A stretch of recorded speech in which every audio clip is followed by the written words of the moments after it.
IMF कर्ज बहाली programme में मुस्बत पेशरफ। सऊदी अरब ने $2 अरब फंडिंग का ग्रीन सिग्नल दे दिया।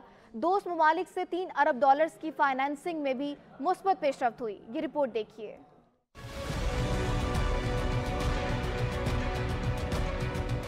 माशी मुश्किलात से निमटने के जतन। कर्ज बहाली प्रोग्राम के लिए IMF की शराइत के पेश नजर दोस्त ममालिक से $3 अरब की फाइनेंसिंग में अहम पेशरफ्त। ज़राए वजारत खजाना के मुताबिक सऊदी अरब ने $2 अरब की फंडिंग का ग्रीन सिग्नल दे दिया। वजीर खजाना 10 अप्रैल को अमरीका जाने से पहले UAE की आला क़यादत से भी राब्ता करेंगे। ज़राए का कहना है कि IMF शरह सूद में महंगाई के हिसाब से मजीद इजाफे के मुतालबे पर कायम है। सालाना 900 अरब रुपए की सब्सिडी पर ताहाल एतराज है। IMF पेट्रोलियम लेवी की मद में 850 अरब रुपए जमा करने के मुतालबे पर कायम है। IMF पेट्रोल और डीजल की इंपोर्ट कम करने का मुतालबा कर रहा है। IMF ने पेट्रोलियम लेवी और टैक्सेस का शॉर्टफॉल पूरा करने का मुतालबा किया है।